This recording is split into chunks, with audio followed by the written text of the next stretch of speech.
The following program, The Russ Belville Show, is intended for responsible adults only. We advocate to the repeal of marijuana prohibition for adults. We discuss the science, culture, and controversy about America's marijuana laws. We do not advocate any illegal activity and encourage all listeners to learn their state and federal marijuana laws. Opinions and claims made by guests and advertisers on The Russ Belville Show are their own, and The Russ Belville Show cannot be held legally responsible for their validity or reliability. Viewer discretion is advised. You take a seed, you plant it, you grow it, you dry it, you roll it, you smoke it. You take a seed, you plant it, you grow it, you dry it, you roll it, you smoke it, and it goes down smooth. Hey! Spanning the continent to bring you the truth about cannabis and marijuana law reform. I smoke pot and I like it a lot. From the promise of legalization. And I think that we need to rethink and decriminalize our marijuana laws. To the agony of prohibition. One major responsibility is to encourage people to use less drugs. The Russ Belville Show, the voice of the marijuana nation. Yeah, I hear you had a question for me. Now, here's your host, Radical Russ Belville. Good day, tokers and tokettes, and welcome to the show. It is Wednesday, April 30th, 2014, and it's got to be 420 somewhere in the world. And if you can't tell by my ensemble, it's also got to be a closeout game for the Portland Trailblazers tonight at the Houston Rockets, possibly ending the longest current playoff drought in the NBA. So real excited about that. Go Blazers, go Rip City. On today's show, we've got all sorts of marijuana news and culture for you, including at 1:30, we're going to go across the pond. We've got video of our own Cannabis Cure UK being interviewed in London on 420 about the 420 holiday. So we'll take care of that in our Across the Pond segment. Again, coming up at 1:30. Then in the Radical Rant segment, we're actually going to do some drug war data mining because there's an amazing piece up at 538.com, the folks that usually do political analysis, analyzing the differences between medical and recreational prices of marijuana in Colorado. And just a little hint, they're higher for recreational more than they should be. We'll get behind those numbers in drug war data mining at the end of the hour. Also on today's show, we will have our Irie Wednesday Daily Toker Tunes. Gordon Green's got a video for us, and the group is Fanfare Chiocarlia. I probably am mispronouncing it, but we will take a look at that at 20 after the hour. Also, we'll have our Behind the Headlines segment coming up after our news, where Roger Christie, the head of the THC ministry in Hilo, Hawaii, has been sentenced to 5 years in prison. We'll give you the details of how that works out for him and the sentence for his wife. That's coming up in Behind the Headlines after our 420 headline news. And in the news today, we have federal agents just today conducting raids at 4 different locations associated with VIP cannabis in Denver, Colorado. They were previously raided in November. We'll give you the details in the news right after the break. Also in the headlines today, a drug testing for welfare bill has been signed in the South. We've got a move to reschedule marijuana to Schedule 2 from a Virginia representatives. We've got the Colorado Symphony Orchestra jumping on the green rush, and news from Vermont, where the Senate has approved an expansion in medical marijuana. We'll give you the details right after this.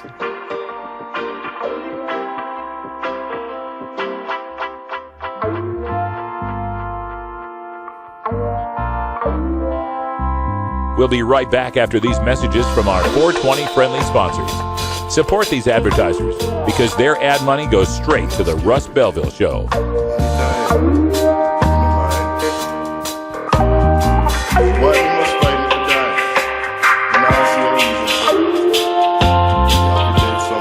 You're tuned into the Russ Belville Show, the voice of the marijuana nation.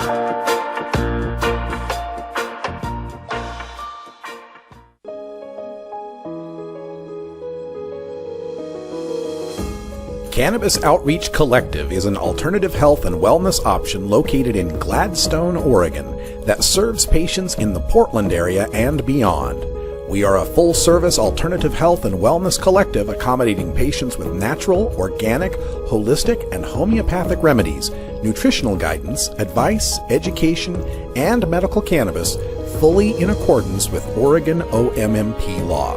You can find out more about Cannabis Outreach Collective on Facebook at COC503 or by emailing cannabisoutreachcollective503@gmail.com or by telephone at 503-853-1319. Check out our menu on Weed Maps and visit Cannabis Outreach Collective today. 420 Radio, the world's voice of marijuana legalization. When you are starting up a medical cannabis business, you don't just want any attorney. You want a fired-up lawyer who understands the needs of cannabis consumers. The Law Office of Lauren Vasquez is your fired-up lawyer for the cannabis industry. Lauren Vasquez knows the details of California marijuana law from both a personal and professional angle. Lauren Vasquez rose from the ranks of college normal activist to become one of the Bay Area's best marijuana lawyers. Visit her website, fireduplawyer.com, or call 1-855-MMJ-LAWS for more information. That's 855-665-5297 for Lauren Vasquez, your fired-up lawyer, or email fireduplawyer@gmail.com. The number again is 855-MMJ-LAWS, 855-665-5297 for your fired-up lawyer, Lauren Vasquez. Lauren Vasquez is an activist attorney you can trust. Call today.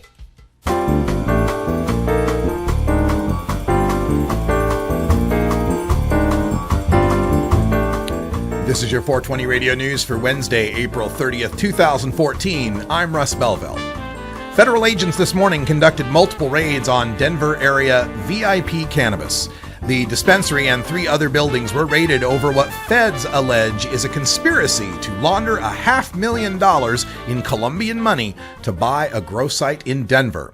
Agents with the Drug Enforcement Administration, Internal Revenue Service, Diplomatic Security Service, and the U.S. Marshals Service, along with officers from the Denver Police Department and state and local law enforcement, participated in the raid that also included Denver firefighters cutting open 2 safes. One of the buildings was linked to one of the 4 suspects, David Furtado, an attorney. 3 other men, Gerardo and Luis Uribe and Hector Diaz, are charged in the indictment.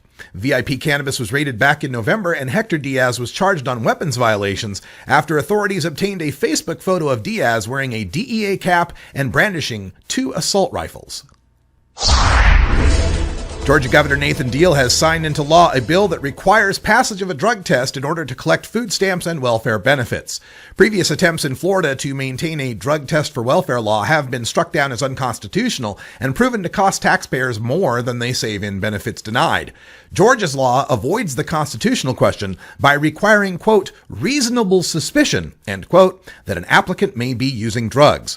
Triggers for this so-called reasonable suspicion include, but aren't limited to, arrest records, prior failed drug tests, termination from a job for drug use, previously applying for or working in a job where drug testing was conducted, missed appointments, or, quote, an applicant's or recipient's demeanor, end quote. The applicant is forced to pay for the drug test, and if failed, he or she becomes ineligible for benefits for a month to up to a year, and thereafter must test negative to receive benefits. A U.S. representative has introduced a federal bill to move marijuana from Schedule I to Schedule II. Morgan Griffith, a Republican from Virginia, has introduced the Legitimate Use of Medicinal Marijuana Act.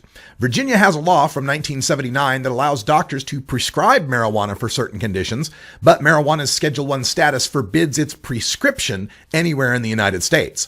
This is why the 21 medical marijuana states rely on doctors' recommendations, which the Supreme Court upheld as a First Amendment right. Representative Griffith asked, quote, isn't it cruel to not allow real doctors, real drug companies, and real pharmacists to use marijuana for legitimate medical reasons for real patients? We use all sorts of opioids under the same scenario that this bill would allow us to use marijuana, end quote. If the bill passes, marijuana would join other prescribable Schedule II drugs such as Adderall, Ritalin, OxyContin, cocaine, and methamphetamine. Yes, under current federal law, meth and coke are prescribable, and pot is not. The Colorado Symphony Orchestra is jumping into the recreational marijuana green rush. The orchestra announced new fundraising concerts called Classically Cannabis, the High Note Series, organized by edible events companies Jane West, and will be open to adults 21 and over. Tickets will cost $75. The first 3 shows will take place with a small ensemble in a downtown Denver gallery, and the series culminates with a 4th full orchestra concert at Red Rocks Amphitheater. The gallery will feature a separate area for adults to consume cannabis, and Red Rocks was notorious for open pot smoking long before even medical marijuana was approved in the state. While one musician and a few symphony supporters have voiced concerns, many sponsors were excited about the idea, with one telling Associated Press, quote, "You can be intelligent and savvy and enjoy cannabis as well," end quote. This just in from the Marijuana Policy Project. The Vermont Senate gave final approval Wednesday to a bill that will expand access to medical marijuana for qualified patients. It will now be sent to Governor Peter Shumlin, who has expressed support for the measure. S-247, sponsored by Senator Jeanette White, a Democrat from Windham, will eliminate the cap on the number of patients who are allowed to access medical marijuana dispensaries. Currently, only 1,000 total patients are able to access dispensaries. The measure will also increase possession limits for dispensaries, allow them to deliver medical marijuana to patients, and permit naturopaths to certify patients for the program. The bill was amended by the House to initiate 2 studies, one to explore the possibility of adding post-traumatic stress as a qualifying condition for the state's medical marijuana program, and one to evaluate the potential impact of making marijuana legal for adults and regulating it similarly to alcohol. And a reminder, this Saturday is the Global Cannabis March all around the world. Join me and Herb Thrasher and most of Portland area's marijuana reformers for our march. We begin at Pioneer Courthouse Square at noon. This has been your 420 Radio News for Wednesday, April 30th, 2014. I'm Russ Belville. When we come back, we go behind the headlines and take a look at the sentencing of THC Ministries' Roger Christie today in Hawaii. You're listening to The Russ Belville Show on 420radio.org. We'll be right back.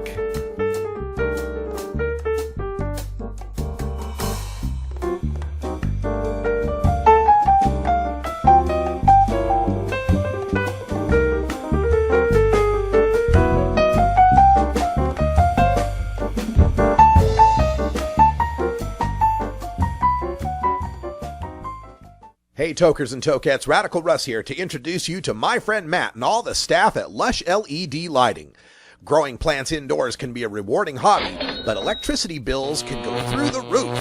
Then you have to cool down all those big hot lights. It can drive a grower insane. With Lush LED Lighting, you can solve many of these issues and double your rewards. If you thought LEDs were meet the tech of today, Matt and his scientists have developed the perfect light for flowering plants with far less cost and heat. And the results? Let's just say I appear at a lot of events with the masters of indoor horticulture, and the harvests I saw from Lush LED Lighting were big, tight, sticky, and very effective. Check out LushLEDlighting.com right now and tell them Radical Russ sent you. Double your rewards and lower your expenses with Lush LED Lighting.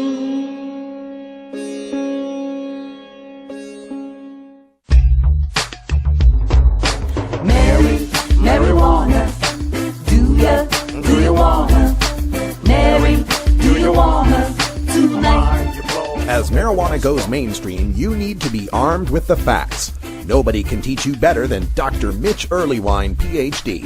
You may know Dr. Mitch from his column in High Times magazine or his weekly appearance on The Russ Belville Show. Dr. Mitch is also the author of some of the best books on marijuana science, culture, history, and health, including Understanding Marijuana, Parents' Guide to Marijuana, Pot Politics, and more.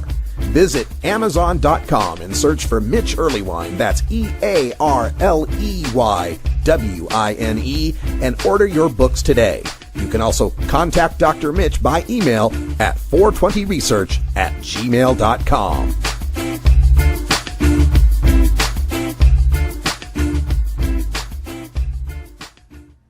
Canna Truths Podcast with Denton Ramsey from Waco, Texas, every Friday morning at 8 a.m. Pacific Time, 11 a.m. Eastern, and 4 p.m. GMT, right here on 420radio.org. Welcome back, everyone. Time for us to go behind the headlines, where the THC Ministries' Roger Christie was sentenced today to 5 years prison and 4 years supervised probation in his trial regarding cannabis distribution through his THC ministry.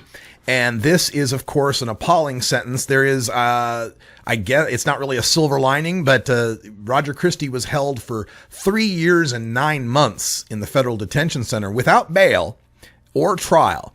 And because of that, the judge is going to give him credit for time served.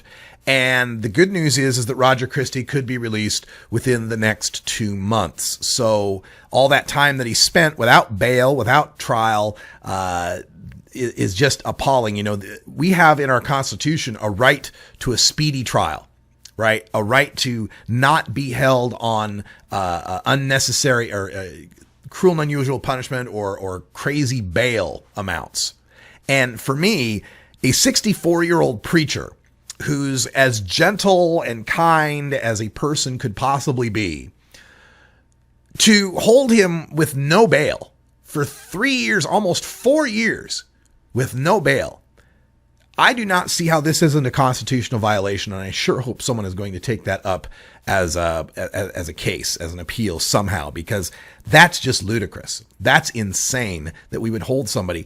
And the nature of bail, of course, is to ensure that the suspect isn't going to flee, that they'll be responsible and show back up to court. And also there's some element in how dangerous that person is to society, right? So you might have someone, you know, if you pick them up shooting up a schoolyard, you probably hold them without bail. You know, you don't want this wacko out there, you know, alleged wacko out there. But we're talking about a guy who was running a pot church. Now, you can decide whether or not you think that's a legitimate thing, whether or not you think that was a sincere belief, but it really doesn't matter much. Even if you think it was a scam and just a way to deal weed, we're still talking about holding a weed dealer for 4 years without bail. This is just unconscionable. I don't understand how this was allowed to happen. And to pile insult upon injury, in about 2 months, Roger Christie will get out. His wife, Sherry Ann, or Cher, was sentenced to 27 months in federal prison, 2 years, 3 months, and 3 years of supervised release, the maximum time allowed under federal law. She will likely begin her imprisonment in the next 2 months, just as Roger's getting released. So another punishment upon this man who's been without his wife. He's been in prison for 4 years already, longer, not able to see his family. And just as he gets out, she has to go in for 2 years, 3 months. This is unbelievable. And during that time, of course, during the supervised release, the 4 years of supervised release that he'll have to experience, she'll serve her 3 years or 2 years, 3 months, maybe less. She'll get good behavior, but she'll have 3 years of supervised release after that. That family is going to be pee tested and probed and have their records looked over and their every move surveilled by a probation officer until, what's that going to take us up to? 2018, 2017, 2018?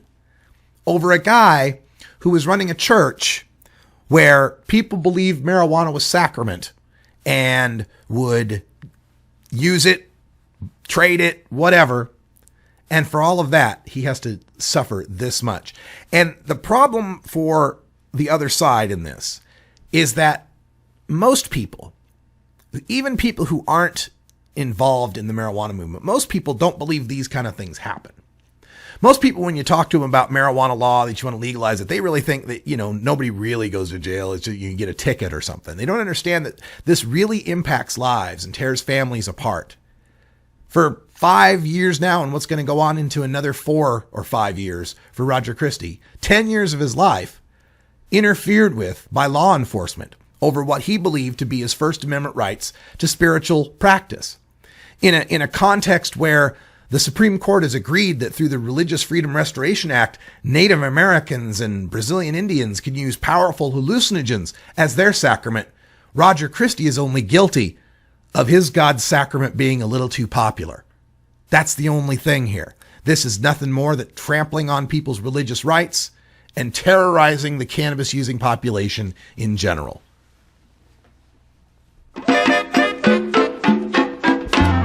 But when they do something like this, they create heroes and they create legends, and they make it even harder for the status quo to continue. Legalization's coming. It's coming to Hawaii sooner rather than later. Have you ever met that funny reefer man? A reefer man. Have you ever met that funny reefer man? A reefer man. If he said he swam to China, he would sell you South Carolina. Then you know you're talking to that reefer man.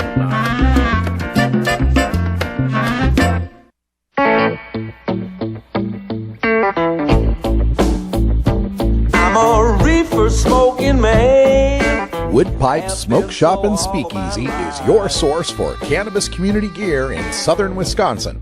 Owners Brian and Tammy Wood are located in Kendall, just outside of Madison, and they've got everything for the smoking enthusiast, including a full assortment of pipes, water pipes, hookahs, bubblers, one-hitters, and so much more. They're open noon to 8 p.m. Monday through Saturday and can help you with your detoxification therapies as well. Call 608-466-7473 or email woodpipes@yahoo.com for more information. That's 608-466-7473 or email woodpipes@yahoo.com. And as always, go pack go.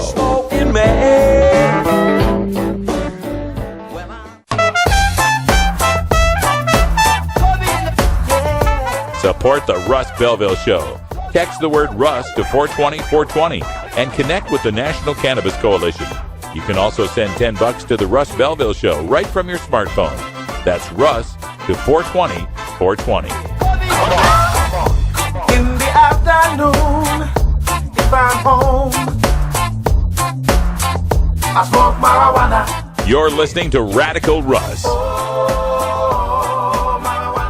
on the Russ Belville Show. Oh, marijuana, yeah, yeah. Oh, I got my ganja.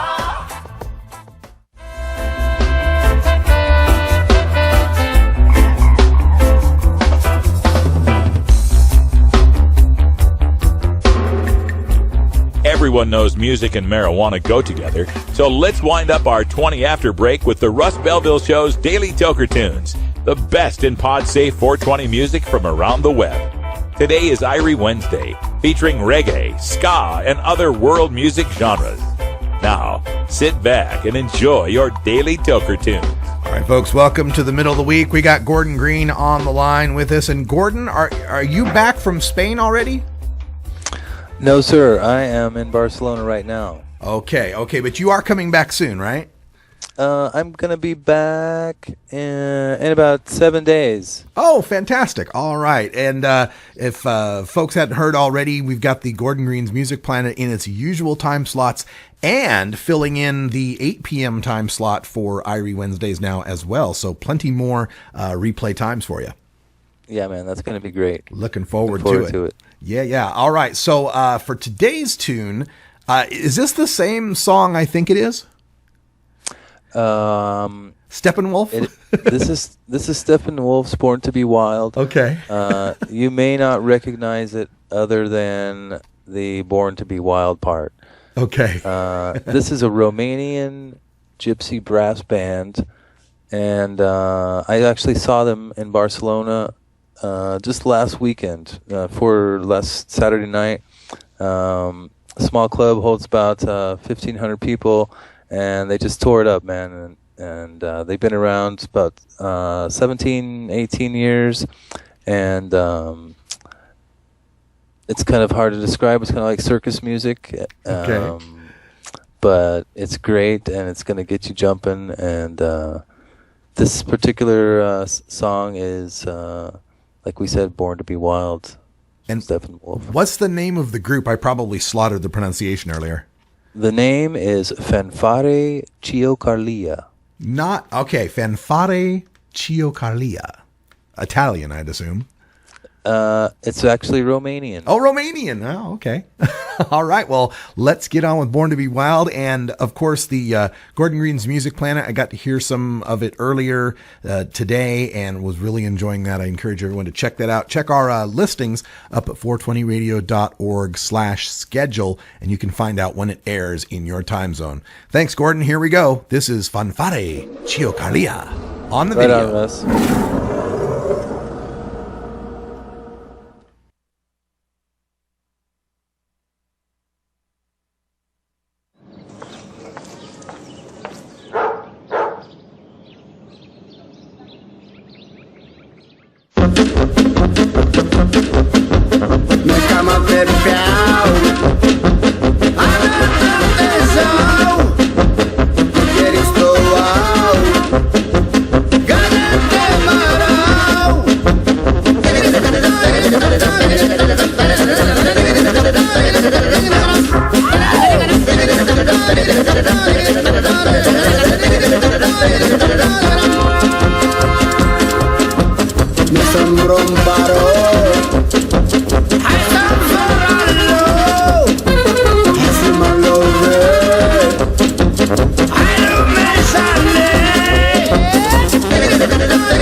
Fanfare Chiocalia with Born to be Wild, released on the Asphalt Tango Records Queens and Kings and Best of Gypsy Brass. Check out asphalt-tango.de.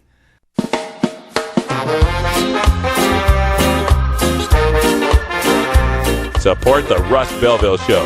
Text the word Russ to 420-420 and connect with the National Cannabis Coalition. You can also send $10 to the Russ Belville Show right from your smartphone. That's Russ to 420-420. You're listening to Radical Russ on the Russ Belville Show.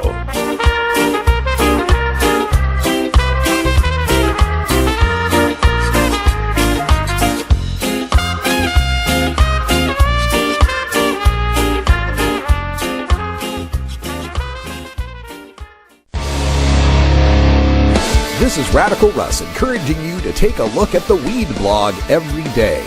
Johnny Green and the staff at the Weed Blog are on top of all the latest developments in the fight to end marijuana prohibition nationwide.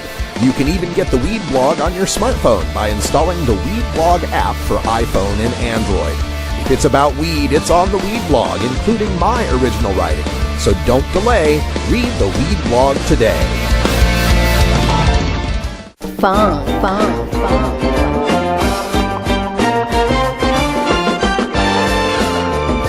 What's happening, cool cats? This is Big Daddy, and I want you to cruise on over to the Funky Roller Rink. We'll be grooving all night long. I like it. Doors open at 11 Eastern, 8 Pacific, every Thursday night. Funky, delicious.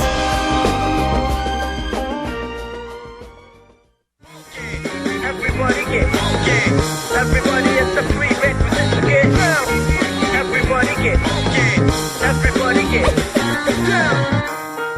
Marijuana prohibition is a failed drug policy we have exported across the globe. Now we take a moment to check in with our allies in Europe, fighting to end adult cannabis prohibition as we go across the pond. All right, welcome back, everybody, for today's Across the Pond segment. We've got video of our good friend Cannabis Cure UK, a.k.a. Greg Hoedt, at London's Hyde Park for 420, or what would really be 24 in Britain. Anyway, Normal UK and the UK Cannabis Social Clubs bring you Cannabis Cure UK. Enjoy.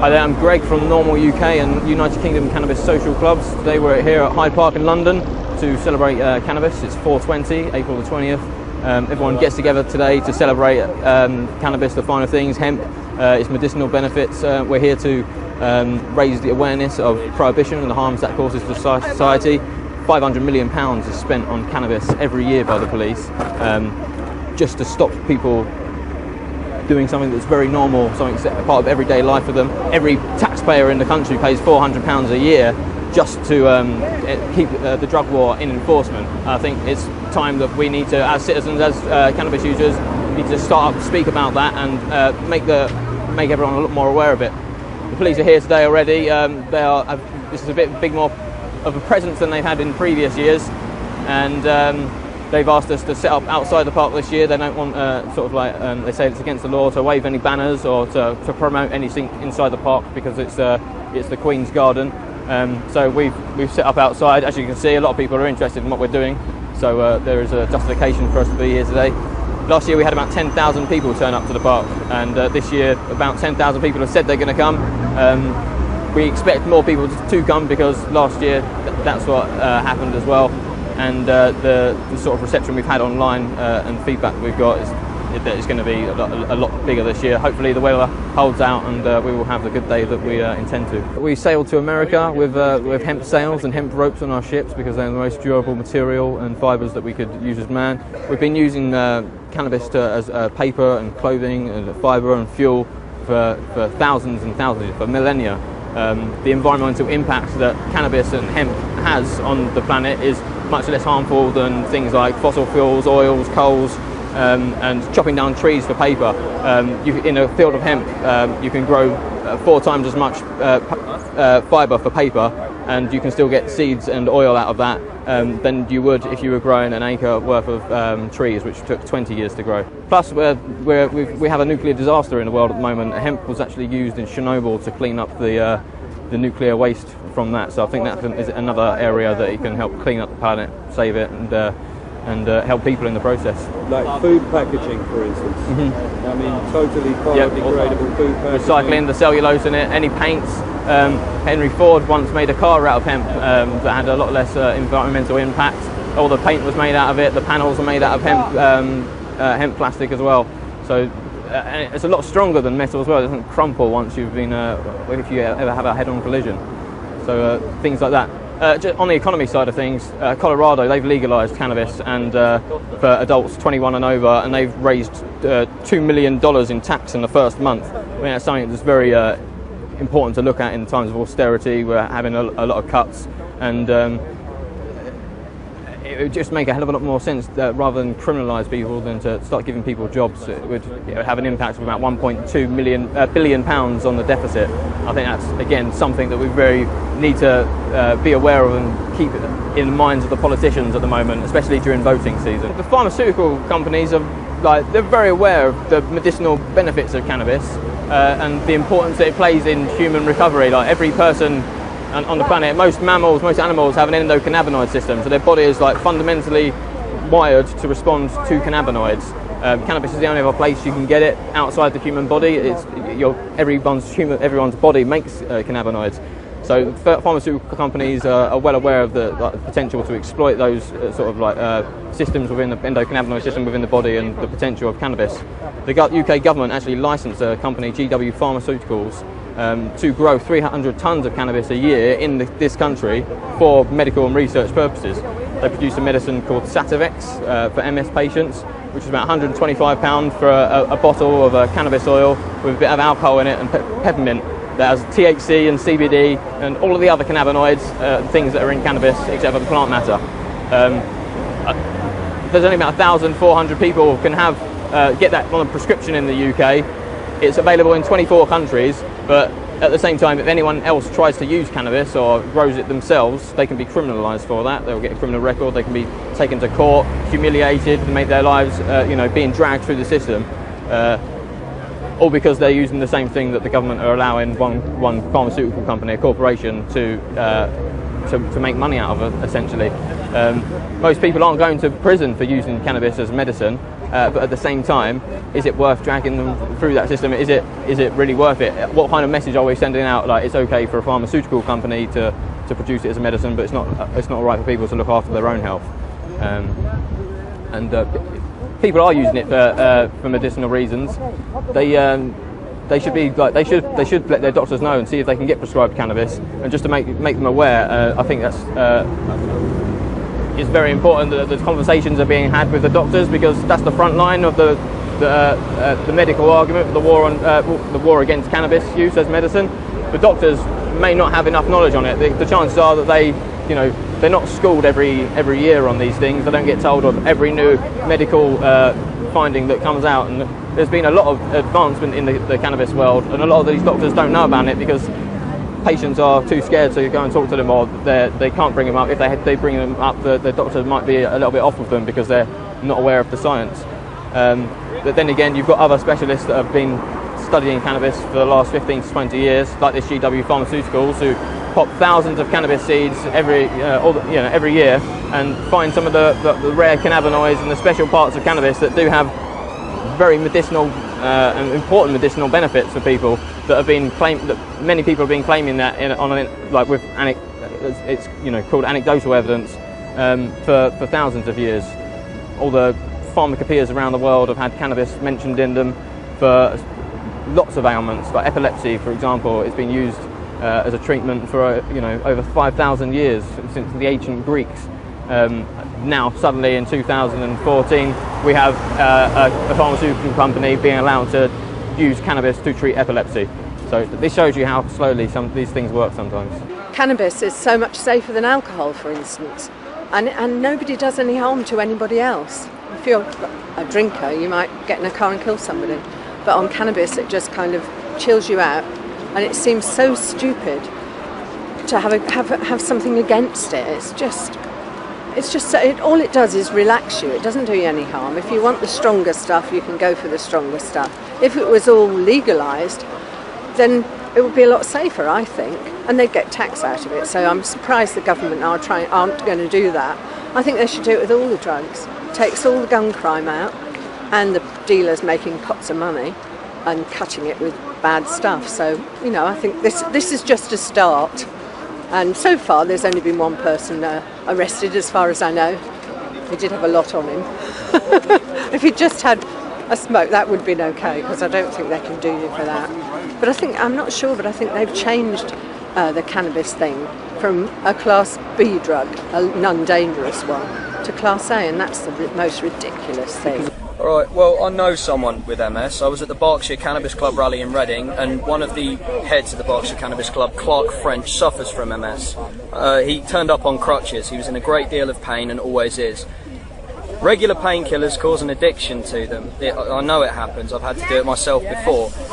Cannabis doesn't. It's a fact, and it doesn't kill. It has very few negative effects. If you think it causes schizophrenia, Harvard University have just finished a study saying it doesn't. It may make it worse if you've got it, but it doesn't cause it. And cannabis can be used to fight the pain of MS. Anyone that says it can't clearly doesn't have MS. Every MS user I've spoken to that uses every MS sufferer I've spoken to that uses cannabis rates it highly. I've never met anyone say anything any different. Out of all lost people, look at it. 2 people out of all lost taking a piss. Well, you never know, mate. We're all just here doing our thing, not causing no trouble to no one. You get searched, though.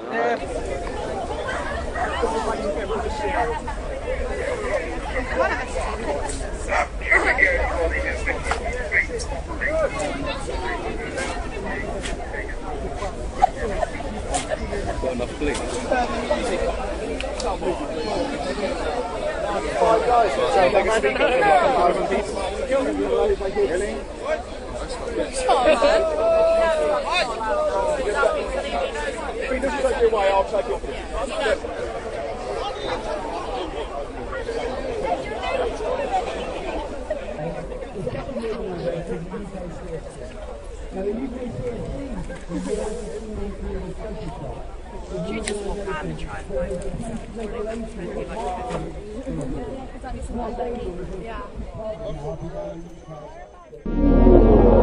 Fantastic coverage there with normal-uk.org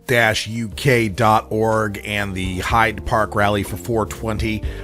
Big thanks to Cannabis Cure UK and the other folks who testified on the video there. The fight goes on across the pond and all around the world to end the senseless prohibition of cannabis. If you want to get involved, there is a group out there for you, and if there's not a group out there for you, start one. There's no excuse not to be involved with your own liberation. Remember, it's about freedom. We'll be right back after these messages from our 420 friendly sponsors. Support these advertisers because their ad money goes straight to the Russ Belville Show.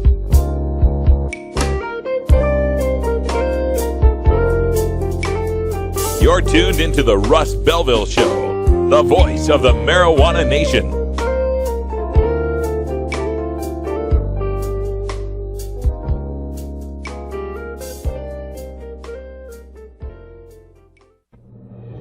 New Approach Oregon is a coalition of Oregon citizens who believe that treating marijuana use as a crime has failed, costing taxpayers millions in law enforcement resources.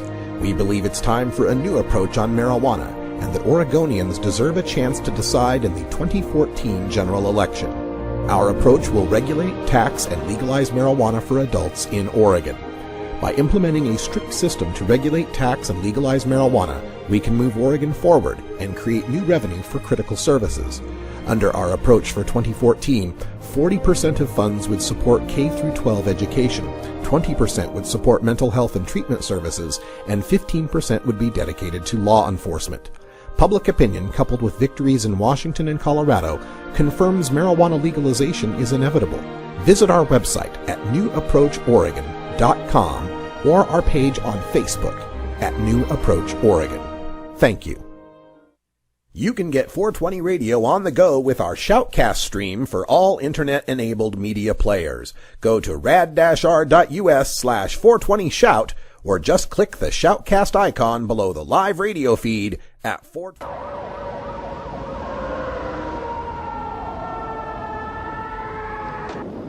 I don't believe it. Creeps. Creep kids! Driving in from the suburbs in their daddy's car to score, and then trying to beat me down on the price. Well, I don't cut my price for nobody! Especially for these rich creeps. I got good stuff. You want good stuff? You're gonna pay for it! They'll be back. Damn straight. They're trying to tell me they can take it or leave it. You just see those little punks, man? You're gonna be the first one who can take it or leave it. Yeah. Driving the daddy's big car. Yeah, you know what I'd like to do to them? I'd like to rub their faces. You know, they're so stupid they deserve to be burned. Yeah. Ain't good for nothing. I'll go for something. Good for taking money off. Hey, man. Got some good crack. Good stuff. What do you need?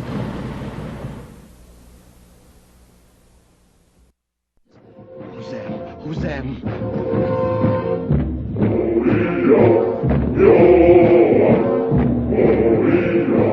Making Making the case for marijuana legalization has never been easier.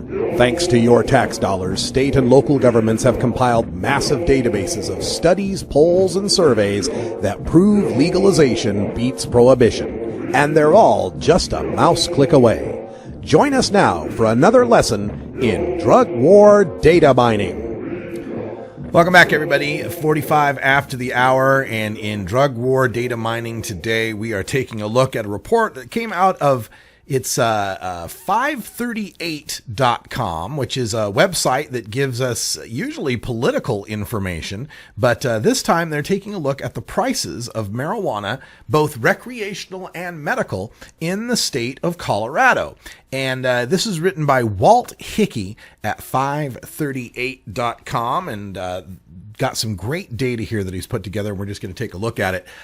They open up by saying medical marijuana is still the best deal on pot in Colorado. 4 months into legal recreational marijuana in Colorado, the market for medical cannabis is still by far the most cost-effective way to purchase pot in the state, a 538 analysis has found. Now, this isn't surprising to any of us. We understood that there would be higher tax rates on the recreational marijuana than on the medicinal marijuana. But looking through their data here that they've picked up, they got data from Weed Maps. Now, you have to admit that that's self-reported data. It's not a collection of every dispensary. They might not all participate, but the information from Weed Maps is a data set that comprises 19,484 prices of different cannabis flower, and they're only looking at flower here, from 814 Colorado medical dispensaries starting in February 2013. And 1/10 that number, 1,940 prices, from 1/8 the number of recreational dispensaries, 104 recreational dispensaries that opened on January 1st. And the author writes, I found that at every price point, medical marijuana is cheaper than recreational pot. Now, again, to this point, not very surprising. We expected recreational marijuana to cost more because of the taxation. Now, he says there's a number of reasons for this, but the primary ones are unexpected decrease in supply in these first few months after recreational marijuana legalization, and a series of excise and sales taxes levied by the state of Colorado and the city and county of Denver. So he decides in this analysis to take a look at that and try to figure out how much the taxes should play in the storefront price of marijuana. And this all comes with the caveat that, it's really too early to make great generalizations. There's only been, now 4 months of recreational sales. We only have data for 2 months so far in Colorado. So it's a little early to be spotting trends and such. But he does find that there seems to be some price gouging on the recreational side that you cannot entirely attribute to the taxes. So, first, some basics. As they go through and look at the data, they point out that there's various price points, various quantity amounts at which you can buy marijuana, from anywhere down to a gram to, an eighth, a quarter, a half, an ounce, right? And as you get to the greater quantities, you do see a bit of a price break. But here's what we found. Here's what they found, I should say, in Colorado. This first chart we'll show you is a look at the median prices. Now, median, of course, means that there's as much below as there is above. So this is your literal mid-grade prices that we're talking about here. And on the chart, for those of you listening, what we have running north and south on the graph are the prices in dollars. And running east and west on the graph, we have the amount in grams. Now, of course, we spot this at the gram, eighth, quarter ounce, half ounce, and 1 ounce levels. And at each level, we find that the recreational price is higher than the medical price, to the point where the median price of an ounce in Colorado is $200 an ounce recreational, but $140 an ounce medical. And similar price differences can be found all along the graph. So, in general, he says, at smaller quantities, the price difference is stark. An eighth ounce of recreational cannabis is about 50% more expensive than an eighth ounce of medical cannabis. 50% more expensive. And when we take a look at this as a price per gram, listing, in our second graph, we can take a look at price per gram and break that down by whether you're buying a gram, an eighth, a quarter, a half, or an ounce. And again, what this is showing us is the price break you get as you buy in a greater amount. A major drop when you go from buying at a gram at a time to an eighth at a time. We found that the recreational gram is about $16 a gram. And again, these are median. There's half as many prices that are higher and half as many prices that are lower. But at the median, $16 a gram recreational, $10 a gram medical.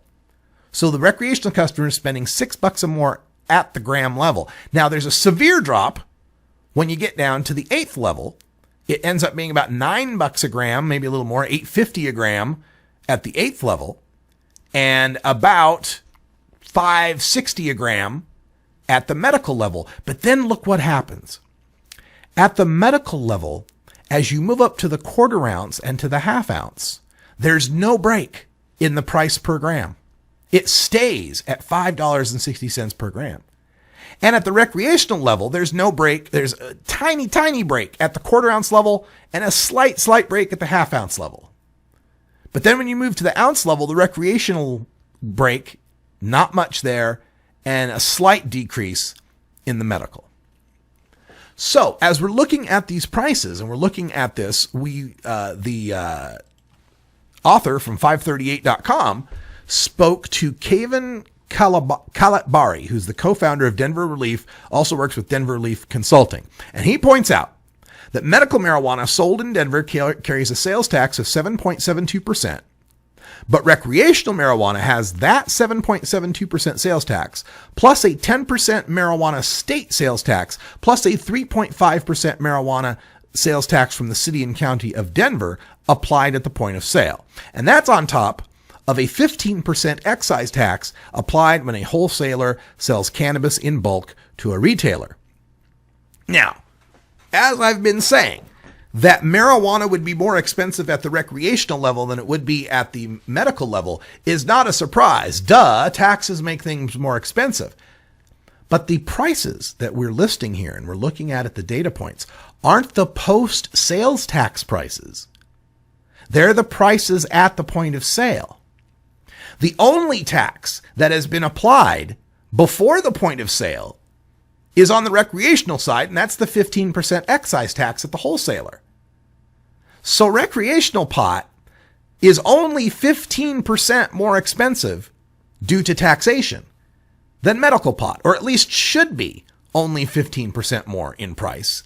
Yet, the price difference they found in 538's analysis was upwards of 30% across the board at, an eighth level all the way to an ounce level. So, again, those sales taxes, those 7.72 sales, 10% state, 3.5% Denver tax, that happens after the $200 per ounce price. So it's going to be even more expensive to the actual consumer when you add those taxes on. But at the pre-tax price, it's 30% greater than the medical when there's only a 15% excise tax. So there's some markup happening here. There's some gouging of the recreational consumers. Now, Kalatbari, the consultant, has some reasons for this too. And it has to do with scarcity and demand. There's a bottleneck in the recreational market. There were 300 licenses for recreational businesses, but only 15 to 20% of those have actually received their necessary local approval. So you might have at most 60 recreational outlets. So you got, a bottleneck in as far as supply and demand goes. And when it comes to supplying those facilities, supplying the recreational side, the initial amount of marijuana that was supplied to the recreational side was from existing medical providers taking a one-time allotment out of their medical product and moving it to the recreational side. So those guys had to limit how much they were going to put on the recreational side because they don't want to leave their patients short. And they've got marijuana growing facilities that are expanding now. Some of these places in Denver are in excess of 100,000 square feet. I have a friend who works in the warehouse business, and she tells me you can't get warehouse space anywhere near Denver, Colorado. Warehouse space is at a premium here. There, I should say. And they've got delays because, they buy these warehouses and then you got to install the sprinklers. You got to install the rack and you got to get it up to fire code. You got to get this and that. And then you got to follow all the 500 pages of regulations from the Marijuana Enforcement Division about installing security cameras and locked enclosed spaces and all that. So these delays are hurting the recreational market. And it takes 6 months, even once you get through the delays, you get your warehouse set up, it takes 6 months to grow and cultivate and harvest the plants. So that's a part of why the recreational market may at this point be seeing higher prices than it should. And there's another point here, and that is the different qualities and brands that are available and consumers developing an acquired taste for, say, a Diesel or an OG Kush or a specific strain. So they took a look at this as well with the 538.com. And what they're comparing here is recreational and medical. Left is recreational, right is medical. And it's divided into price percentiles. So the top line, you might call that's the 90th percentile line. That would be your boutique buds. That would be your kind. And then the bottom line that's down there at the 10th percentile, well, that'd be your swag. That would be, the lowest priced weed. And then in between your red line and your blue line, there's your median, where half of the weed is more expensive and half of the weed is less expensive. And the first thing you notice is that the median is nowhere near the middle of those two lines. There's more gap between the median and the 90th percentile, much more gap, twice as much gap between the median and the 90th than the median to the 10th. And what that tells us is that as you get to better and better quality weed, the price gouging grows more and more. The prices over the 50th percentile, which would be the median, are expanding into the higher dollar amounts per gram. This is a per gram chart again, than are the schwags. In fact, you see a really steep price drop with 1/8 of recreational swag, 1/8 of recreational mids, and 1/8 of all levels of medical. But a much smaller drop for 1/8 of the high-end stuff, the 90th percentile stuff. And all this shows us, again, is that the medical market has a lower and tighter price curve than the recreational market. Again, going back to the graph, on the right side, in the medical side, see how close those lines are to each other compared to how close they are to each other in the recreational side. It's a tighter price structure. The medical side is not getting gouged. Or if they are, not as much. Here's an example. At the half-ounce level, the swag is 40% cheaper than the mids. But the kind is 90% more expensive than the mids. Now, the theory here, again, Khaled Bari, talking to 538, says the demand for high-quality recreational cannabis is exceeding supply. Again, supply and demand issue. And a lot of these large grow places are starting automated production processes. And when that happens, you get a degradation in product, he says. Now, some might wonder whether recreational marijuana is just better than medical marijuana. So what they did is they finally, in the fourth chart, compared sour diesel from both recreational and medical side. Sour diesel, one of your high-end strains, comes into $330 an ounce recreational, $200 an ounce medical. So what this is also showing us is that there is incredible incentive in Colorado to get your medical card, which has now been lowered to about like $15, I think it is, to get the card. No, yeah, it was $35 to get the card. Now it's $15 to get the card. That cost, even if you include the money you got to spend to go to the doctor to get your recommendation, you can make that up in the first ounce that you buy. So Colorado's going to have to get a handle on how these recreational prices are, and if they don't come down, I anticipate they will as production increases, but if they don't come down seriously, this is just going to serve as incentive for people to game the medical marijuana system as a tax break, and that doesn't help patients. All right, that's all the time I got for first hour, but stay tuned for hour 2, Toker Talk Radio. We'll take your calls at 971-533-7111. For everyone at 420radio.org, I'm Radical Russ, and until next time, take care of each other, Tokers. We love